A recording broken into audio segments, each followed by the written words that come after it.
보이죠? 이걸 출력해서 자료 줄까 하다가 그것까지 필요 없을 것 같고 내가 책대로 안 하는 이유가 있어요. 조금 옛날 이야기도 할 거라서. 일단 전력수송입니다.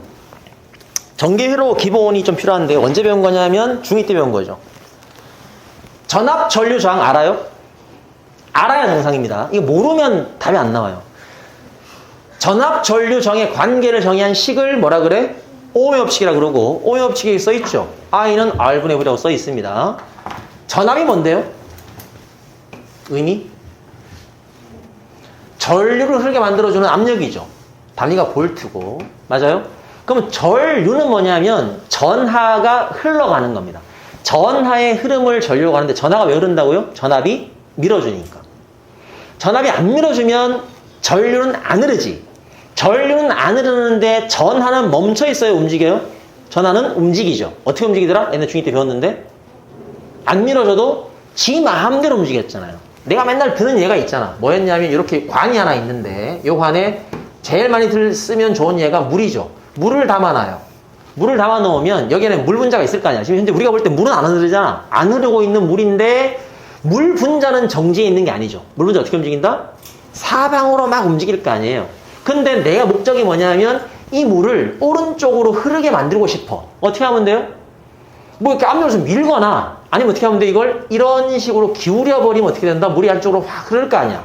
맞죠? 그럼 뭐다? 아래쪽과 위쪽에 우리가 옛날 중학교 때 뭐라 했냐면 높은 곳과 아래쪽은 수압이 다르다. 그러니까 물을 밀어주는 압력차가 생기면 압력이 높은 데서 낮은 곳으로 물이 움직인다. 그래서 이 높이 차에 의한 압력이 전압이고 그것 때문에 흘러가는 물의 흐름 자체를 전류라고 부르고 저항은 뭐예요? 그럼 내가 물을 왜 흘렸냐 하면 여기다가 물레방 하나 설치를 해서 이거 돌아가게 만드는 게 목적이란 말이지. 그러면 흘러가는 물이 있어야 돌아갈 거 아니에요. 이게 여기 가만히 있으면 안 돌아갈 거 아니야. 따라서 흘러가는 물이 물레방아를 돌린다라고 말할 수 있겠지만 거꾸로 말하면 이 물레방아 수차는 물이 흘러가는 걸 뭐한다? 방해한다. 그래서 이런 걸 뭐라 그래? 저항이라고 그러죠. 보통 저항을 해서 전기기구들이 다 저항입니다. 흘러가는 전류 가지고 뭔가 일을 하는 것들을 말하죠. 근데 그 관계가 잘 보세요. 관계가 흘러가는 물을 전류라고 잡으면 왜 흘러간다고요? 전압 때문에 이 높이차가 밀어주는 거 아니야? 세게 밀면 어떻게 된다? 전류가 세게 흐르겠죠. 그걸 수학적으로 뭐라 그래요? 전류는 전압에 비례한다. 맞죠? 근데 막는 게 물레방아가 돌아가는데 이게 만약에 막았더니 너무 빡센 물레방아야 안 돌아가. 그럼 어떻게 돼요? 물이 막 이렇게 고이겠지. 안 흐르잖아요. 즉 저항이 크면 어떻게 돼? 전류가 못 흐른다. 따라서 수학적으로는 반비례한다. 맞죠? 그래서 오의 법칙은 이렇게 I는 R분의 V로 이해하면 가장 좋습니다. 이게 가장 기본적이고. 근데 애들이 보통 오의 법칙을 세 가지 있는 거 아닌가요? 세 가지라고 말하기 좀 그렇죠. 왜냐하면 이항하면 되는 거니까. 뭐다? V는 IR, R은 I분의 V. 요거를 이제 고등학교 통합과학 때는 쓸 일이 있느냐? 미안하지만 고2 때도 쓸 일이 없어요. 요거 물리2에 잠깐 나옵니다. 물리2에. 그래서 뭐 계산 문제는 안 나올 테니까 이런 게 있더라. 이걸 오의 법칙으로 한다. 됐죠? 전압, 전류, 저항이 뭔지부터 복습했습니다. 왜냐하면 뒤에 설명 한참 하고 있는데 이게 안 돼 있는 사람들 갑자기 전압, 그리고 전압이 뭐더라? 이러면 곤란하단 말이에요. 알아야 돼요. 안 그러면 대화가 안 되기 때문에 넘어가겠습니다. 두 번째, 저항 연결이죠. 오랜만에 보죠. 직렬과 병렬이 있죠. 직렬 연결은 뭘 말합니까? 직렬 연결은? 직렬 연결? 시리얼 포트. 한 줄로 이어진 거. 경로가 한 줄인 거. 보세요. 우리가 이 회로를 다 생략했지만 전기가 들어옵니다. 들어오다가 잘 보세요. 전류가 이쪽으로 흘러간다. I가 흘러간다라고 했을 때 이 I가 흘러갈 때 R2의 저항을 지나가기 위해서는 항상 어딜 지나가야 돼? R1을 지나가야 되죠. 따라서 여기를 통과한 놈이 R2를 지나간다. 이거 한 줄로 연결되고 만약에 직렬일 때 한 개를 빼버리면 어떻게 돼요? 회로가 끊어져 버리죠. 맞나요? 이런 걸 직렬이라고 해요. 맞죠? 병렬은 뭐더라? 여기 밑에 이렇게 해서 만약에 전기 회로가 배터리가 이렇게 있다고 치면 전지가 있다고 치면 이게 플러스 아니에요. 맞죠? 얘가 마이너스죠? 플러스 나온 전류가 어떻게 된다? 전류가 나와서 마이너스 들어갈 거 아니에요. 돌아 들어갑니다. 실제로 전기는 가서 사라지는 게 아니라 뭐다? 항상 건전지에서는 나온 전류는 들어가야 정상이죠. 이걸 닫힌 회로라고 그러고 회로가 연결되어 있지 않으면 끊어진 거잖아요. 그럼 전류가 안 흐르는 겁니다. 그래서 전류가 나오면 어디로 간다? 저항을 할 거 아니야. 여기서 뭐가 생겨요? 병렬 연결은 갈림길이 생기죠. 맞아요? 위쪽으로 갈 수도 있고 아래쪽으로 갈 수도 있다. 이런 걸 병렬이라고 하죠. 병렬에서는 특징이 한 개를 끊어. 그래도 뭐가? 문제가 없죠. 왜? 밑으로는 그대로 전류가 흐르니까. 회로가 살아있는 겁니다. 이해되죠? 이런 걸 병렬이라고 하는데 오랜만에 합니다. 중2 때 소개만 하고 문제를 많이 안 풀었기 때문에 요즘 교과서가 까먹었을 수도 있는데요. 자, 중요한 거.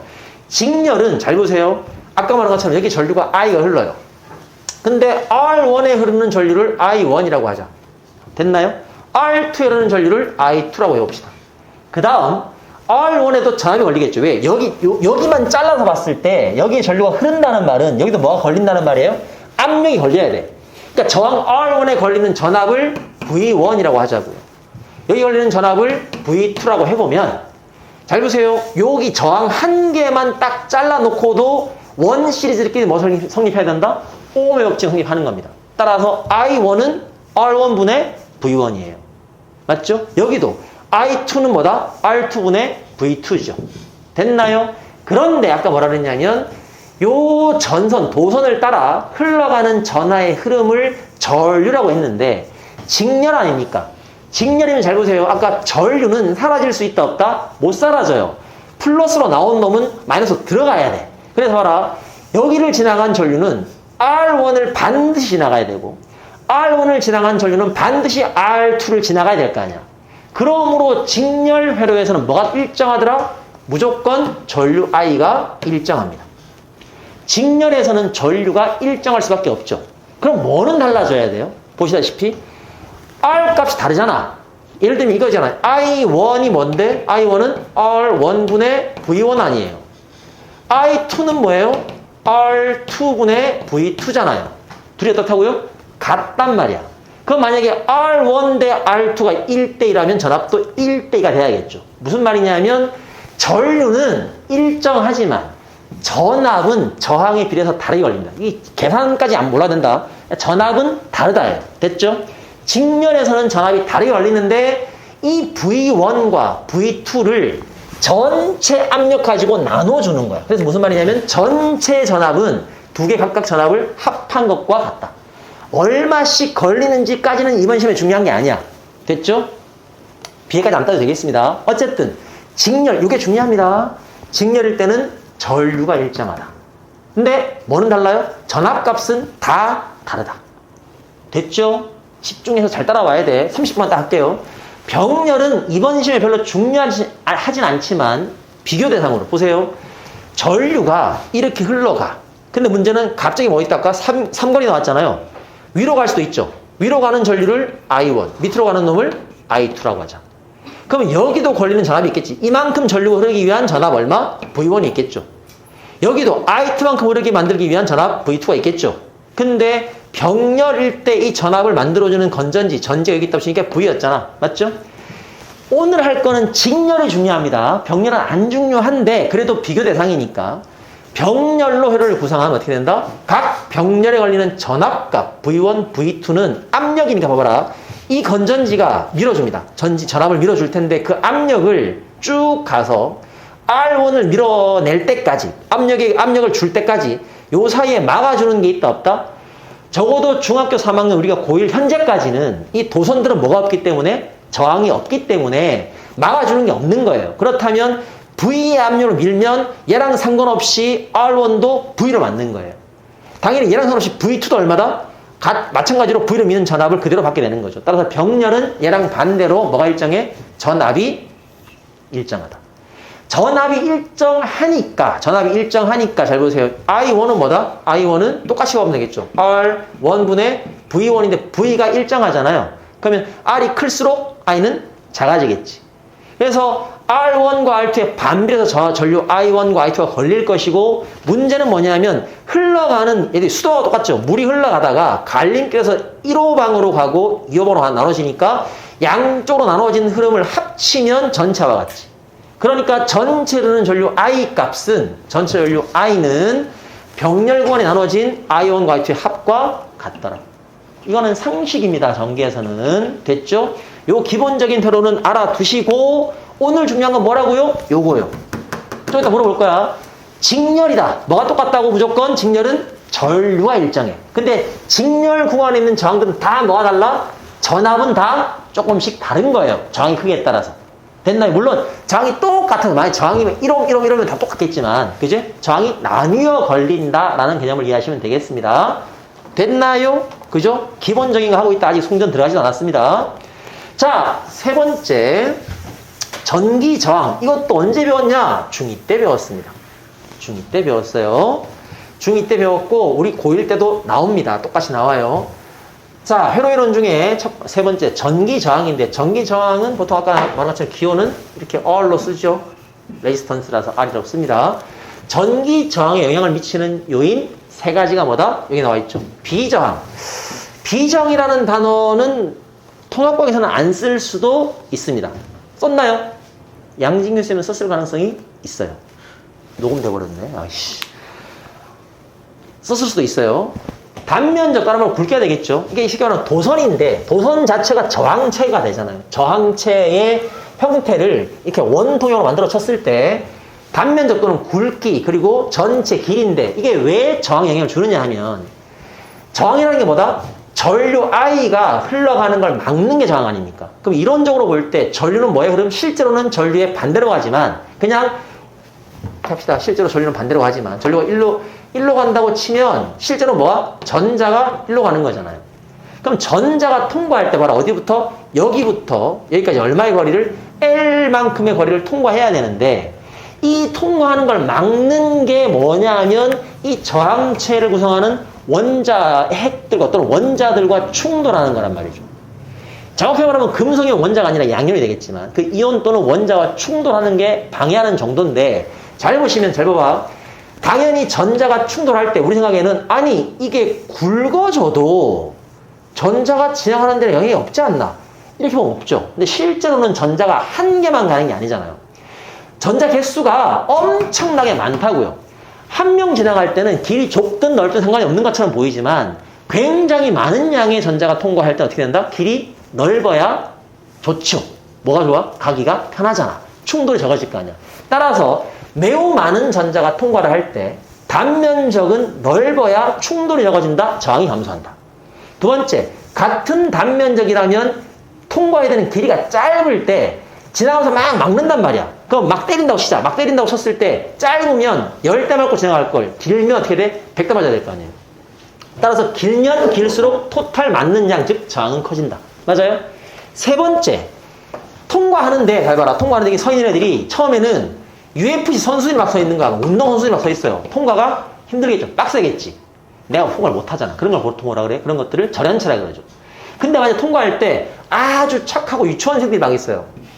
지나가기 편하죠? 그냥 쑥 지나가잖아요. 그런 걸 뭐다? 저항이 매우 작겠죠. 동일한 굵기와 동일한 길인데 어떤 놈들이 날 막느냐, 원자의 종류와 원자의 배열 상태에 따라 저항값이 바뀔 수 있죠. 그걸 뭐라 그런다? 저걸 비저항이라 그래요.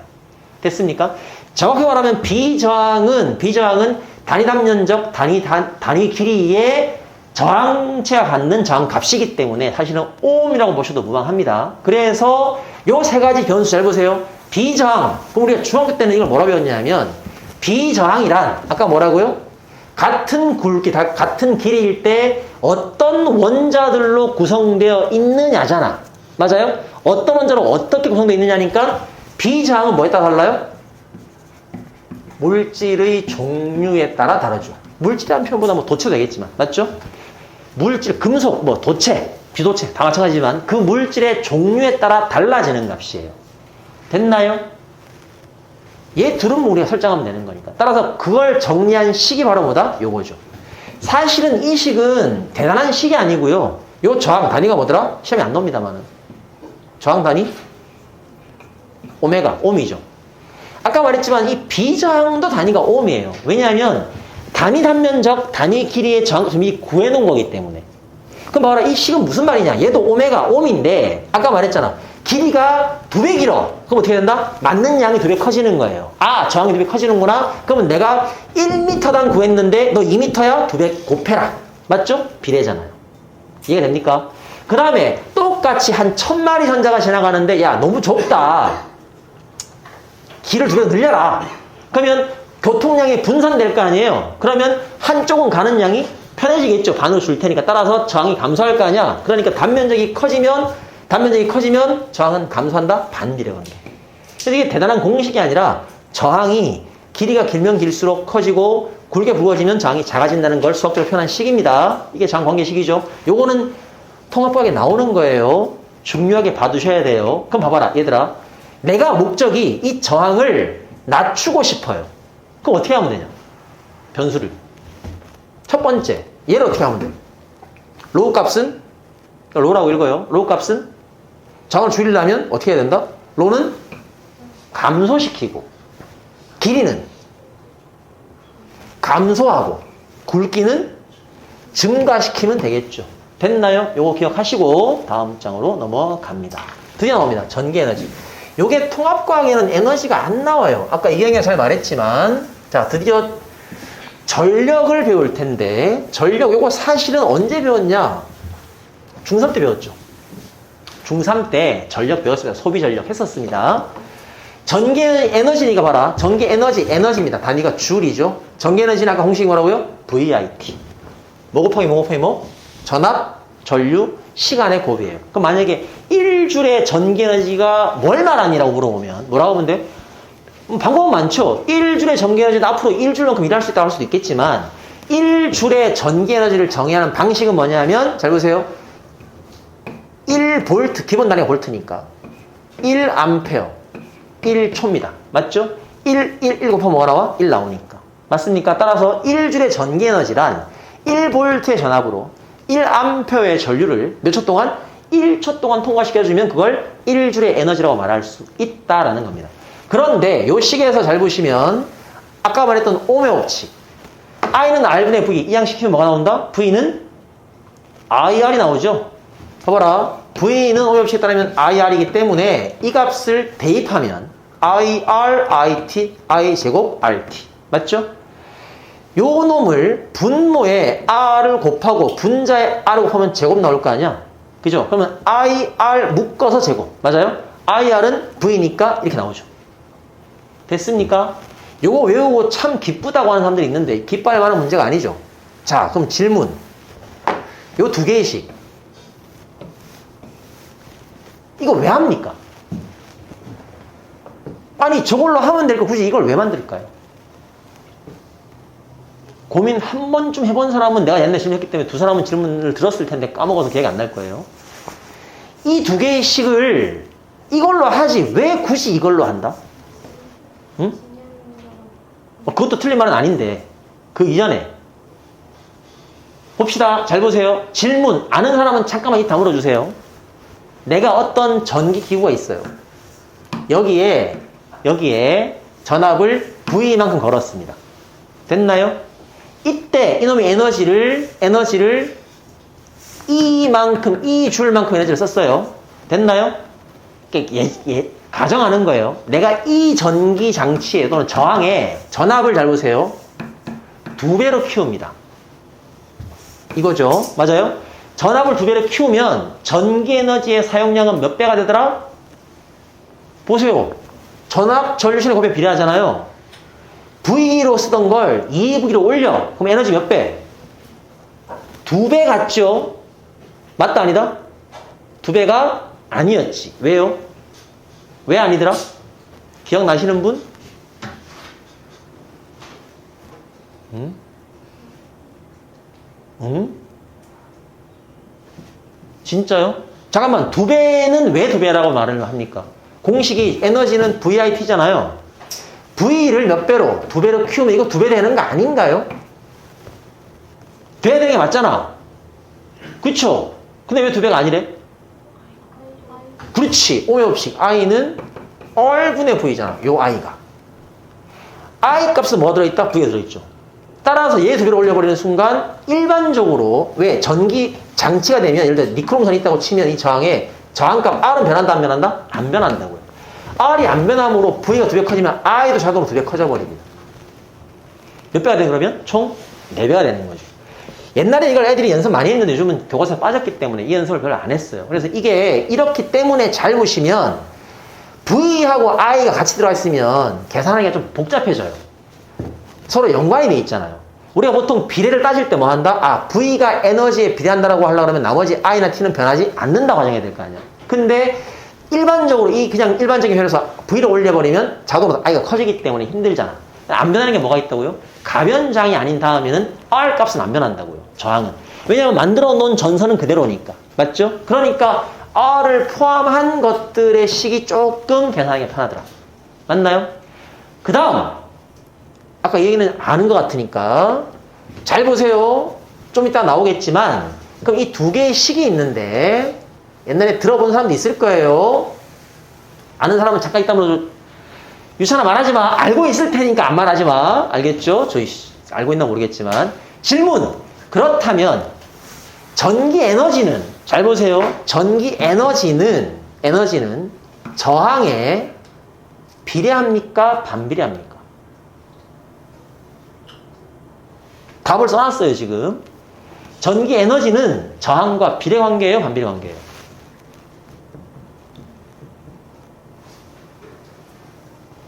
더 보기 쉽게 써드려요? 등식을 잘 봐라. E는 여기 있죠, R이. I 제곱 R T래요. E는 R분의 V 제곱 T래요. R E 있죠? 자, 에너지와 저항 비례해요, 반비례해요? 응? 반비례. 반비례. 분모했고 여기 분자 있으니까 이게 커지면 작아진다. 비례하는데요? 그럼 누가 한 명 좀 말해줘야지. 비례네요. 반비례하는데요? 끝이 안 나겠죠? 그죠? 이상하죠? 고민해보고 나면 쉬워요. 그러니까 이걸 알고 나면 송들이 굉장히 쉽다니까. 다시. 에너지는 저항에 비례한다. 반비례한단 말이죠. 반비례한다. 비례한다. 끝이 안 나잖아요.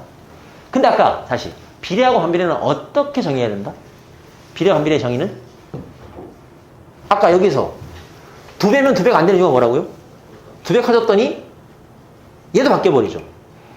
그러면 비례하려는 게 무슨 말이냐면 에너지는 전압에는 이런 식으로 제곱에 비례한다 말해야 될 거 아니야. 비례 관계를 따지려면 나를 제외한, 비교하는 대상을 제외한 나머지 변수는 변하지 않아야 돼요. 즉 무슨 말이냐? 잘 보세요. 요 식에 따르면 밑줄 거니까 헷갈리지. 요 식에 따르면 보세요. 요 식은 뭐냐? 에너지하고 저항은 비례하죠. 단 조건이 뭐일 때? 조건이 당연히 시간은 똑같을 거 아니야. 뭐가 다르다? I가 다르죠. 나머지 변수 I잖아. 이게 되려면 뭐가 붙어야 돼? 전류 I가 1점 붙어야 되죠. 맞아요? 여기는 E는 R분의 1에 비례한다. 무슨 말이에요? R분의 1에 비례하는 거 맞잖아. 비례 반비례. 반비례한다는 말이잖아요. 조건이 나머지 변수가 뭐야? V가 1점. 맞나요? 감이 오는 사람이 있을 텐데. 요거 아까 말했죠? 언제 말했어요? 전류가 일정한 회로, 요거 아까 말했던 직렬 회로에 쓸 수 있는 공식. 직렬 회로는 건 무슨 말이다? 저항이 더 큰 쪽에 에너지가 더 많이 잡아먹는다. 이 말이죠. 많이 걸린다. 요 놈은요, 전압이 일정하다. 무슨 말이야, 이거? 병렬 회로일 때. 병렬일 때는 저항이 클수록 에너지가 적게 걸린다. 이 말입니다. 됐나요? 아까도 말했지만 이번에 오늘은 이건 개념이고 제일 중요한 게 뭐라고? 둘 중에 더 중요한 건 요거예요. 알겠죠? 좀 이따가 좀 봐두세요. 됐나요? 그죠? 그 다음 이제 요 내용은 설명했으니까 전력으로 갑시다. 전력에 보시면 단위가 이거 뭐라고 읽어요? 와트는 뭐다? 줄 퍼 세컨드. 무슨 말이에요?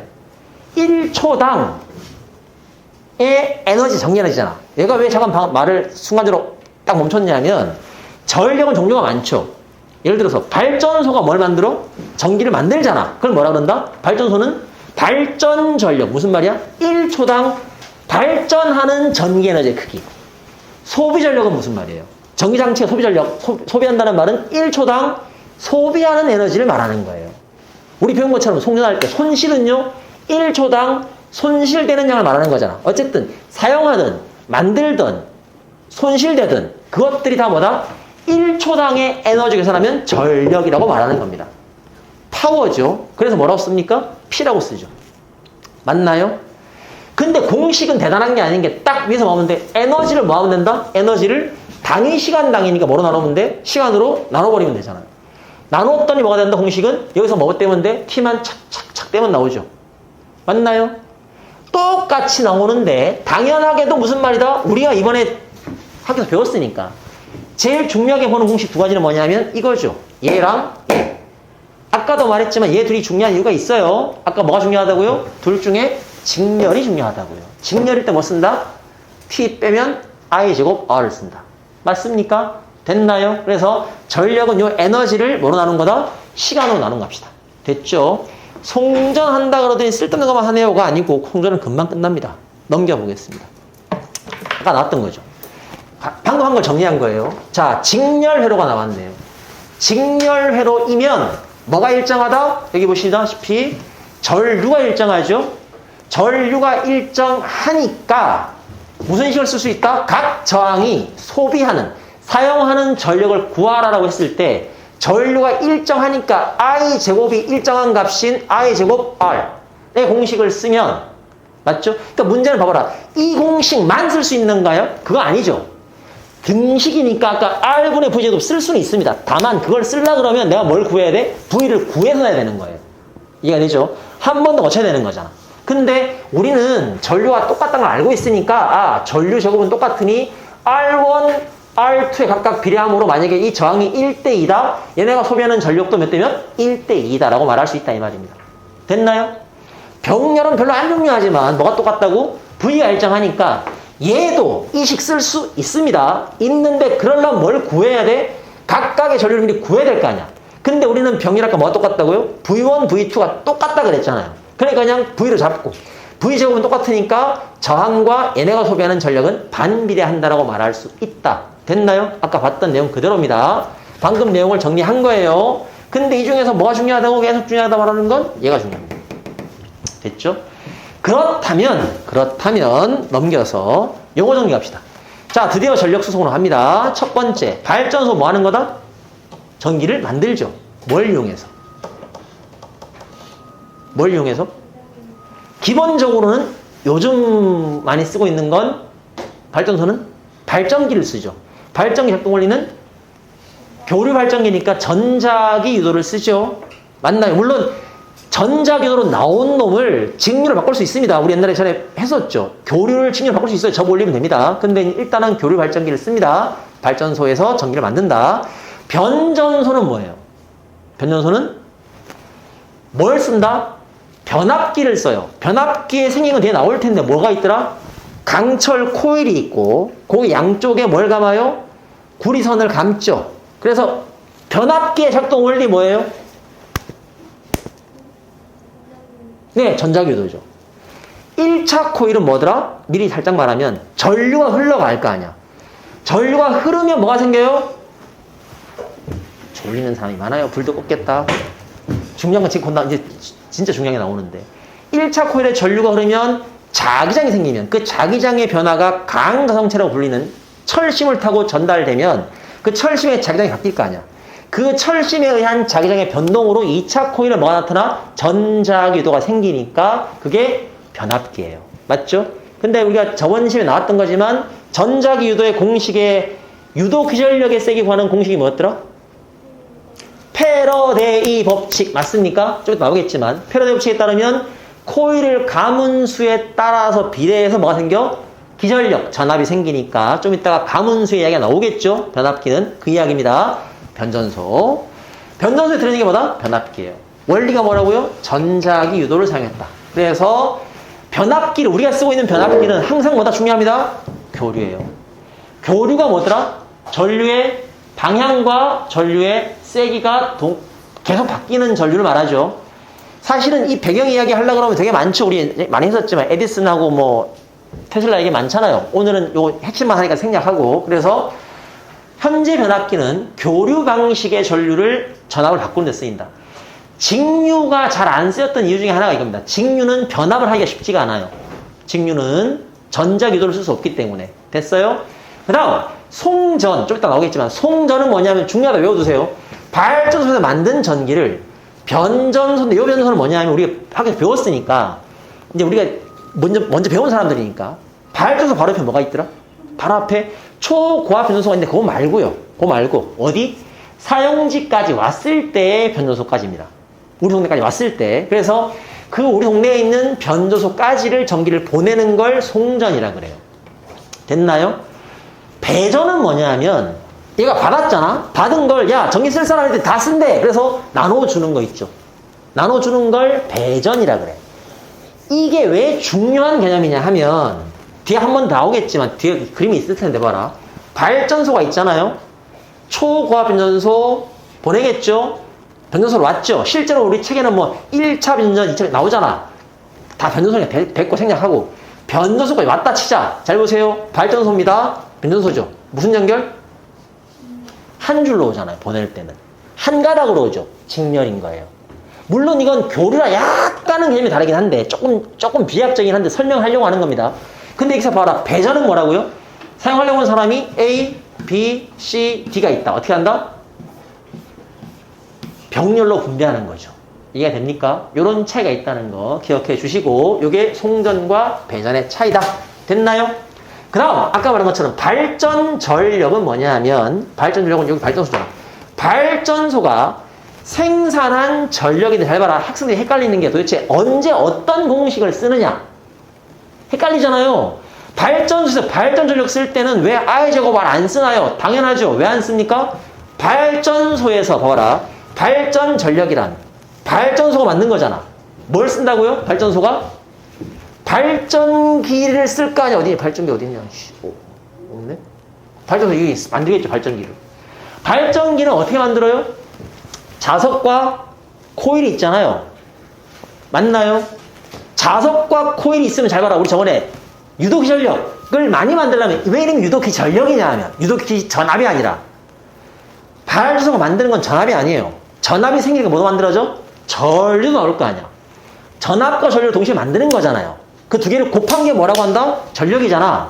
즉 이걸 왜 이 공식을 쓰느냐, 얘만 유일하게 이걸 왜 쓰느냐 하면 발전소가 만드는 발전 전력은 이게 고정돼 있어요. 왜? 발전소가 얼마만큼의 성능이 좋고 큰 발전기를 얼마의 강도로 돌리느냐에 따라서 만들어지는 게 이거잖아. 그러니까 이거는 외부적인 요인으로 바뀌는 게 아니고요. 내가 얼마로 가동하겠다. 화력이면 얼마의 석탄을 떼워서 얼마의 수증기 압력으로 터빈 돌린 다음에 얼마로 돌리면 내 발전 용량은 정해져 있는 거예요. 이해가 되죠? 근데 그 정해져 있는 봐라. 정해진 발전 전력, 즉 용량을 우리가 아까 배웠던, 앞에서 배웠던, 저번 시간에 했던 패러디 법칙에 따라서 코일을 몇 번 감고 어떤 자석을 쓰고 한 거에 따라 뭐가 결정이 돼? 유도 기전력이라고 하는 전압이 결정돼 버리잖아요. 이해가 돼요? 발전 능력도 정해져 있고 그 디자인에 따라서 만들어지는 기전력이 정해짐으로 당연히 흘러가는 전류도 결정이 되겠죠. 그러니까 이걸 뭐 I 제곱 R 저항 같은 거 고민할 필요가 없다니까. 발전기로 만든 거기 때문에. 이해가 돼요? 즉 발전소의 스펙인 거예요. 됐나요? 그러므로 발전 전력 뭐 쓰면 돼? 그냥 P는 VI라고 쓰면 되겠습니다. 그래서 내가 이 몇 와트의 전력을 몇 킬로와트의 전력을 몇 볼트로 만들었다. 그러면 전류가 얼마나 흐르겠는지 나오겠지.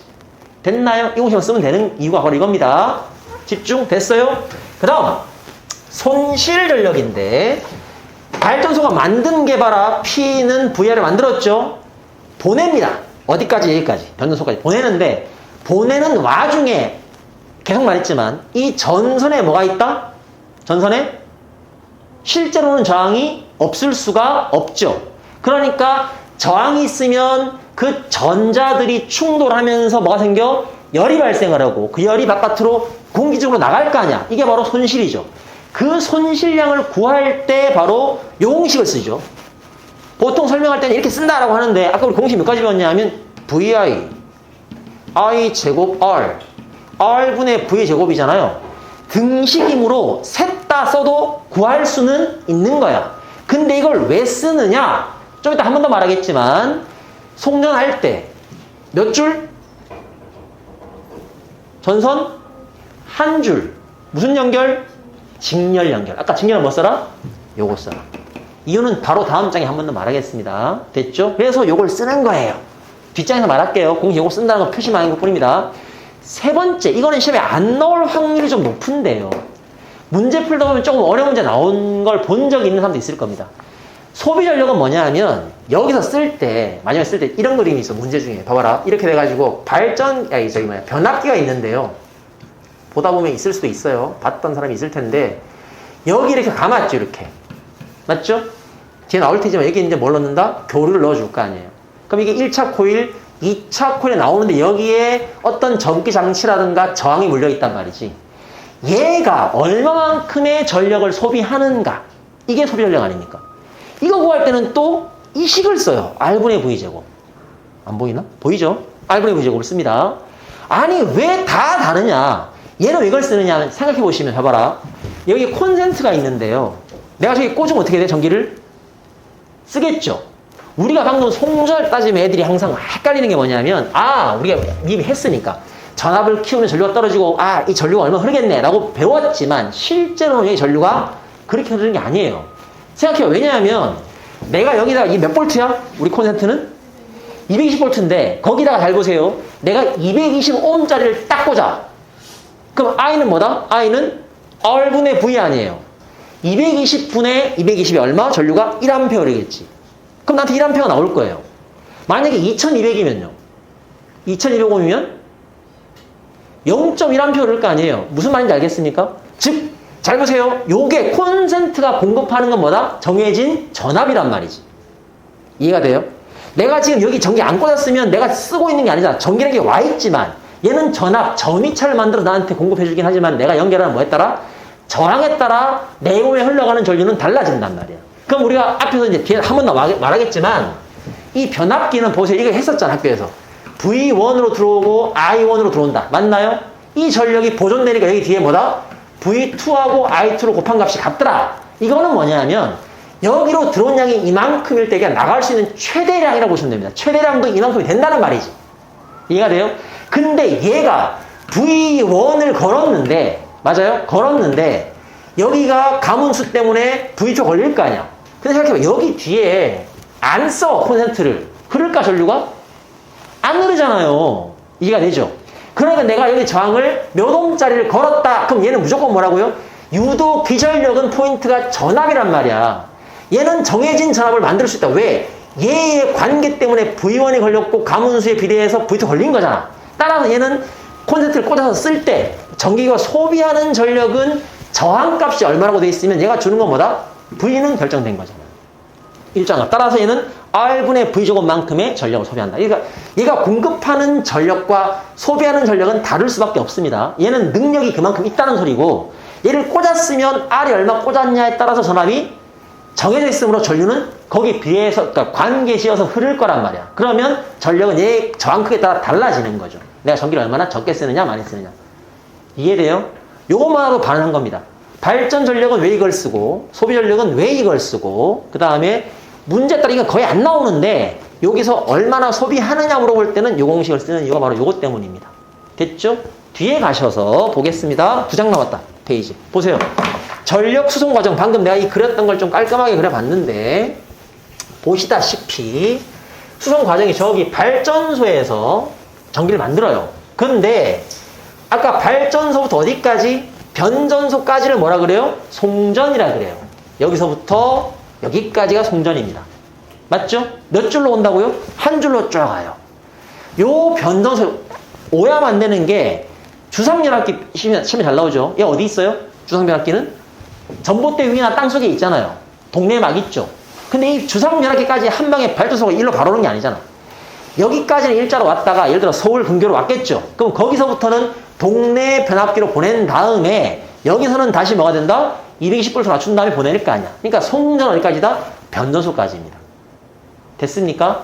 그래서 잘 보세요. 송전이 여기인데 여기 뒤는 배전관계가 좀 생략하고 아까 송전할 때 발전소부터 변전소까지를 보낼 때 직선으로 연결되니까 한 줄이잖아요. 직렬 연결이므로 손실되는 전력은 직렬회로에 쓸 수 있는 뭐가 일정한? 전류가 일정한 거. 그러면 이 경우에 손실 전력을 R분의 V제곱으로 구할 수 있을까 없을까? 아까 단민이 말했잖아. 등식이니까 쓰려고 하면 구해지는 건 맞아요. 다만 우리가 쓸 수는 없어요. 이유가 뭐다? 이유가 뒷쪽에 바로 나오긴 할 텐데 여기서부터 직렬이면 뭐는 일정하다고요? 전류는 일정하지만 아까 직렬을 꽂으면 앞쪽에서부터 뭘 쓴다? 전압을 군데군데 쓸 거 아니야. 걔네가 전압을 소비하는 만큼 저압은 계속 떨어져. 그래프를 그리면 어떻게 되느냐? 전체 전압이 V라고 했을 때 쭉 길게 갈 거 아니야. 요 V가 갈수록 쭉 내려가요. 이걸 전압 강하라 그래. 그러니까 R분의 V제곱 쓰려고 하는데 V값이 군데군데 다 바뀌잖아. 다 변하는 거를 수학적으로 해가지고 적분하고 미분해가지고 막 구한다. 할 수는 있겠지. 근데 그걸 우리가 할 수는 없잖아요. 그러니까 우리는 송전 과정에서 발생하는 손실 전력은 R분의 V제곱식으로는 구할 수가 없는 겁니다. 됐나요? 그래서 이게 직렬회로라는 거가 중요하고 직렬회로니까 I가 일정해, 전류가 일정함으로 이렇게 쓴다. 맞죠? 그렇다면 아까도 살짝 말했지만 우리는 이제 뭐가 목적이다? 여기 과정에서 요 손실되는 값을 줄이는 게 목적이죠. 그러려면 어떻게 할 거냐? 거의 끝나갑니다. 쉬는 시간 드릴 거예요. 전력 수송으로 가보시면 나와있죠. 저 손실력은 이런 거란 말이에요. 전선, 송전선의 의미가 잘 보세요. 왜 스몰R로 썼냐? 저항이 작으니까. 작은 저항을 갖고 있는 전선은 어떻게 했다? 계속 일자로 무슨 연결? 직렬로 이어붙인 게 송전선이란 말이지. 이해돼요? 그럼 아까 뭐라? 아까 RR 있으면 저압이 V1, V2 걸릴 거 아니야. 전체 전압 V를 V1, 2, 3, 4로 나눠 가지니까 뒤로 갈수록 전압이 어떻게 돼? 점점 얘가 쓴 만큼 감소할 거 아니에요. 총량이. 그러니까 전압이 바뀐다고. 그래서 아까 뭘 쓸 수 없다? R분의 V제곱을 쓸 수가 없다. 맞죠? 그래서 I제곱 R이라고 하는 직렬회로를 쓰면 좋은 식을 쓸 건데, 자, 그렇다면 여기에서 이 손실값은 감소시키는 게 목적이니까 기본적으로 쉬운 거 R 값은 어떻게 돼야 돼? 무조건 작아야 되잖아요. 다만 여기서는 이제 전기를 송전하는 거니까 이론적이면 R이 작을수록 좋아. 그러니까 아까 말해서 이론적으로 뭐다? 비저항은 어떻게 돼야 돼요? 비저항은 작아야지. 길이도 짧아야지. 굵기는 굵어야 좋은 거 아니에요. 이건 이론적인 이야기. 이게 보통 이제 뭐 이학계, 자연과학에서 이렇게 말할 수 있겠죠. 근데 전기를 보내는 거는 일종의 공대잖아요. 너네가 앞으로 이걸 배울 일이 없을 거예요. 아마 이걸 배우는 사람들은 어디서 갈 거냐 하면 전기공학과. 전자과는 아니야. 전자과는 뭐합니까? 조그마한 거 배우잖아요. 이런 거 안 해요. 전기과 가면 이렇게 배울 텐데 안 갈 거잖아, 전기과. 그러니까 이거 다룰 땐 대학 이상이겠지만 그 사람들만. 그래서 보시면 공학 영역이라고요. 잘 봐라. L부터 할까요? L을 줄이고 싶어요. 내 마음대로 돼요? 안 되지. 이거 처음 했던 사람이 누구냐면 에디슨이란 말이지. 에디슨은 이 교류 방식이 아니라 직류를 썼기 때문에 먼 거리를 못 갔단 말이에요. 그래서 어떻게 하자? 발전소를 짓자. 뉴욕에 지으면 되지. 뭘 그걸 보내니? 테슬라한테 그랬잖아요. 근데 사실 그게 아니죠. 지었더니 무슨 문제가 많아? 환경오염도 많고 뭐 시끄럽고 막 그럴 거 아니야. 그러니까 감소하는 게 좋지만 발전소로 옮기기는 힘들잖아. 우리 집 옆에 짓기는 힘들잖아. 무슨 말이에요? 한계가 있다. 따라서 어떻게 하는 게 좋다? 발전소부터 수요지까지 이왕이면 송전선로를 어떻게 한다? 굉장히 효율적으로 짜는 게 중요하다. 이 말이죠. 두 번째, S는 어떻게 돼? 굵기잖아요. 굵기는 굵어야 좋지. 굵을수록 좋아요? 그건 맞지. 근데 공학적으로 보면 굵으면 선이 두꺼워. 어떻게 돼요? 무겁고 양이 많이 들어가니까 비싸고 안 되잖아. 그럼 무거우면 어떤 문제 생기느냐? 야, 이거 전선 막 만지면 되는데 안 되잖아. 우리 고압 전선 송전할 거 아니야, 좀 이따가. 그죠? 그럼 고압이니까 만지면 큰일 나니까 어떻게 한다? 하늘에 띄워야죠. 송전탑을 세운다음에 띄우는데 거기 엄청 두꺼운 거를 묶거나 탑이 어떻게 돼야 돼? 튼튼해야 돼. 탑도 비싸. 전선도 비싸. 개 힘들잖아. 그 말 무슨 말이다? 두꺼울수록 좋겠으나 실질적으로는 한계가 있다. 이해가 됩니까? 됐죠? 그죠? 그래서 무한정 두꺼워질 수는 없다라는 것만 알면 되겠죠. 얼마인지는 우리가 계산할 필요 없잖아요. 이미 해놨겠죠, 사람들이. 세 번째, 비저항은 아까 뭐라고요? 로우라고 하는 비저항은 송전선의 종류인데 이거는 확실하지. 저항이 작아야 좋을 거 아니에요. 저항이 제일 작은 금속 외워두세요. 은입니다. 자, 문제 생겼죠. 저항이 작아, 좋아, 은. 두 가지 문제가 있어요. 첫 번째, 비싸요. 문제가 세 가지야. 비싸지. 두 번째, 은은 물러요. 잘 끊어질 수도 있잖아요. 세 번째, 무겁습니다. 또 문제 생기죠. 굵기가 너무 굵으면 좋은데 너무 굵으면 무거워서 다른 비용이 많이 들어가잖아. 유지보수도 많이 들어가고 탑도 많이 써야 될 거 아니야. 근데 마찬가지야. 은은 비싸. 은으로 만들었더니 무거워. 무겁기만 해. 사회적으로, 그러니까 과학적으로 안 가면 인문학적으로 접근해 봅시다. 그럼 어떻게 돼요? 요즘처럼 집값이 떨어지고 주식도 떨어지고 다 떨어지고 내 월급도 떨어지고 다 떨어져. 힘들어. 뭐 어떻게 합니까? 전선 잘라야지. 가서. 자르잖아. 실제로 전에 말했죠. IF 때 시골에 면을 뚜껑 훔쳐갔어요. 고철로 팔려고. 시골에 난간에 다리에 있는 그 금속 잘라서 팔았어요, 사람들이. IF 때. 너네 태어나기 전이죠. 그런 사람도 있으니까 전선이 은이야. 야, 목숨 걸만하지. 왜냐면 이론적으로 있잖아. 전선에 매달리면 죽어, 안 죽어? 안 죽으니까 빵 자르고 떨어지면 되잖아요. 그러면, 야, 이득이잖아요. 그러니까 은을 쓸 수는 없어요. 그래서 우리가 뭘 쓴다? 이 전선에? 집에서 뭘 씁니까, 전선으로? 다. 배선에. 구리 쓰죠. 자, 그럼 구리를 왜 쓰느냐? 은보다는 저항이 좀 더 크지만, 그래도 저항이 매우 작다. 좋아. 구리 쓰면 되겠네요? 이것도 아니죠. 왜요? 구리도 여전히 비싸고 무거워요. 무게가 중요합니다. 고압 송전선은 사람이 만지면 안 되기 때문에 송전탑 위로 올려야 될 거 아니야. 근데 우리가 정한 굵기와 길이를 가지고 구리를 만들어 보면 너무 무거워서 어떻게 돼? 또 탑이 중간에 많이 들어가야 돼요. 비용적인 문제가 또 생겨요. 그래서 뭘 쓴다? 조금 더 타협을 해서 더 싸고 가볍고 저항은 조금 더 손실이 있겠지만 더 가볍고 더 싼 뭘 쓴다? 알루미늄을 씁니다. 외워두세요. 고압 송전선은 알루미늄을 씁니다. 게다가 걔네는 뭐도 없어요? 피복도 없어요. 피복이 뭔지 알죠? 전선 바깥에 저 플라스틱으로 막 감싼 거 있죠? 그것도 없어요. 건드리면 큰일 나는 겁니다. 그래서 알루미늄이라는 거 기억하세요. 알루미늄입니다. 구리 아니에요. 저항이 작은 구리를 쓴다? 아닙니다. 알루미늄 쓴다. 기억하시고. 그래서 이런 게 이론적으로 맞지만 얘도 한계가 있고 얘도 한계가 있고 얘도 한계가 있더라. 그래서 알루미늄을 적당한 굵기로 효율적으로 배치한다가 되겠죠. 더 중요한 거는 이거를 해서 막 손을 봤더니 결국 이게 작아진 거잖아. 그러니까 저항을 10분의 1로 줄였다. 손실도 10분의 1이잖아요. 근데 문제는 I입니다. I가 제곱에 비례하기 때문에 I를 줄여버리면 드라마틱하게 제곱으로 커질 거 아니야. 전류만 100분의 1로 감소했다. 손실은 10,000분의 1로 줄어버리죠. 그래서 포인트가 뭐다? 야, 이거 전류를 줄이는 게 중요하네. 전류를 줄이려면 어떻게 하면 된다? 아까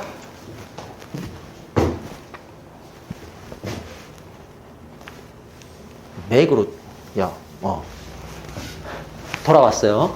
전류를 줄이려면 아까 보세요. 발전소는 P, 발전 전력 P는 뭐라고요? V, I죠. 요 값에서 곱이 전력인데 이 P는 아까 말한 것처럼 요 사이에 그러니까 변압 과정에서는 손실이 없다고 치니까 유지될 거 아니에요. 그럼 봐봐라. 실제 여기서는 손실이 생기겠지만 요 놈을 왜 초고압 변호소로 보내느냐 하면 여기 손실이 없다고 쳐봅시다. 그럼 이제 문제는 여기는 만약에 V1과 I1이라고 했을 때 내가 뭘 쓰나 여기도 마찬가지로 변압기를 쓰겠죠. 변압기를 써서 전압을 많이 높여버리면 상대적으로 뭐가 줄어든다? 전류가 많이 감소하겠죠. 왜? 얘 둘이는 같을 테니까. 맞죠? 이게 바로 교류를 쓰는 이유 중에 하나입니다. 교류를 쓰면 전자기 유도로 뭘 바꾸기 쉽다? 전압값을 바꾸기가 쉽단 말이에요. 따라서 여기 나와있죠. 승합이라고요. 2차 코일, 좀 나오겠지만 2차 코일의 가문수를 올리면 전압이 올라가니까 전류는 감소한다. 중요한 포인트는 이게 목적이 아니라 이 전류를 낮추는 게 목적이었죠. 맞아요? 전압을 많이 올려서 전압을 많이 떨어뜨리면 아까 나온 것처럼 I 제곱에 비례하는 만큼 손실이 발생하니까 이 값을 많이 줄일 수 있다. 맞습니까?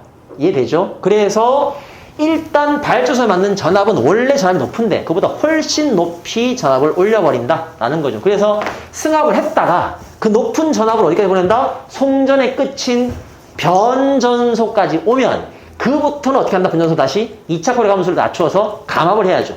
전압을 낮춰서 마지막으로는 주상변압기 어떻게 된다? 220V 바꾼 다음에 가정으로 공급한다. 됐습니까? 그 이야기입니다. 아마도 거의 마지막 장이 아닐까 싶어요. 변압기입니다. 변압기 보시면 변압기는 작동 원리는 전자기 유도인데요. 아까 미리 말로 설명했지만 일단 중요한 거 시험에 함정이 나올 때 있습니다. 요거 뭐라고요? 요거 교류 전원장치. 교류는 무슨 말이에요? 전류가 일로 한 번 흐르는 겁니다. 됐나요? 실제로는 이게 이렇게 하면 안 되긴 하는데요. 이게 실제로는 이걸 이제 교류를 직류화시켜서 그린 거예요. 우리가 이해하기 쉽도록. 어쨌든 그래서 이게 교류라는 걸 생각하시고 전류가 계속 바뀌니까 우리 전류가 바뀌면 어떻게 된다? 이 코일이잖아. 뭐가 바뀐다? 전류, 자기장. 맞죠? 오른손 법칙, 앙페르 법칙이니까. 그러니까 이게 요렇게 감길 때, 이렇게 감길 때 전류 방향이 바뀌면 자기장의 방향이 반대로 바뀌겠죠? 됐습니까? 막 바뀌면 이렇게 갔다가 자기장이 바뀌니까 2차 코일의 전자기 유도로 인해서 뭐가 생긴다? 2차 코일에 유도 기전력이 발생을 할 것이고, 유도 기전력인 전압이니까 얘가 만들어준 전압 V2. 맞죠? 그 V2를 여기에 걸리게 만들 수 있다. 이 말입니다. 나와있죠? 이게 V2인데 여기에 저항이 있을 거 아니야. 그러니까 이 저항에도 V2가 걸린다. 전류가 중요한 게 아니에요. V2가 걸림으로 V2하고 R의 관계에 따라 전류가 흐르는 겁니다. 알겠죠? 근데 이제 요걸 빼고 나면 헷갈리는 게 뭐냐? 이걸 빼버리고 나면 공급된 V1과 I1의 곱과 나중에 V2와 I2의 곱은 어떻다? 같다라고 나오는 말이 쉽게 말하면 거꾸로죠. 내가 그걸 꽂아 썼더니 I2를 받고 있는 중이잖아. 그럼 내가 이만큼을 쓴다는 말은 얘가 이만큼 공급해야 된다는 소리예요. 그래서 같다는 말이 나오는 거죠. 콜? 이해가 됩니까? 어렵지 않을 거예요.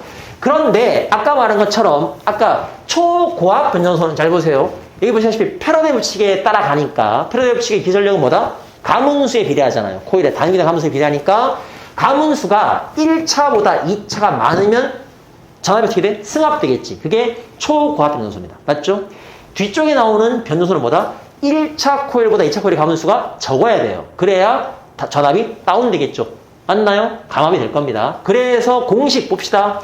여기 과정에서 손실되는 점이 없다면 P1과 P2는 같아야 되고 V1, I1 곱과 V2, I2 곱은 같아야 된다. 당연한 이야기죠. 그 다음 기전력, 전압은 가문수에 비하므로 가문수 N1 대 N2의 비는 V1 대 V2의 비가 같고 당연히 비가 같아야 되니까 P2분의 P1은 V2 왜냐하면 이 전압이 비례하잖아요. 그죠? 같아야지만 뭐에 따라서 전류는 반비례한다는 거. 그래서 얘 둘이 곱하고 얘 둘이 곱하면 같아야 될 거 아니에요. 맞죠? 요게 문제집에서 잘 나오죠? 어려운 문제는 아닙니다. 어려운 게 아니에요. 아마도 끝이 아닐까 싶은데 있네요. 마지막. 아까 말했던 요거죠. 봐라. 얘는 뭐다? 1차보다 2차가 많이 감겼어. 그럼 어떻게 된다? 2차가 전압이 크죠? 그 말은 우리는 포인트는 전압이 아니라 뭐다? 전류니까 전류가 감소한다. 맞습니까? 그랬다가 초고압으로 보낸다. 보낸 다음에 집에서 쓸 때는 뭘 해야 돼? 2차 코일의 가문수가 적어야 돼. 그럼 2차 코일의 전압이 작으니까 오히려 2차 코일의 전류는 커지는 거죠. 맞습니까? 그 과정을 말하고 그림은 여기 나와 있다. 설명은 이미 다 했죠.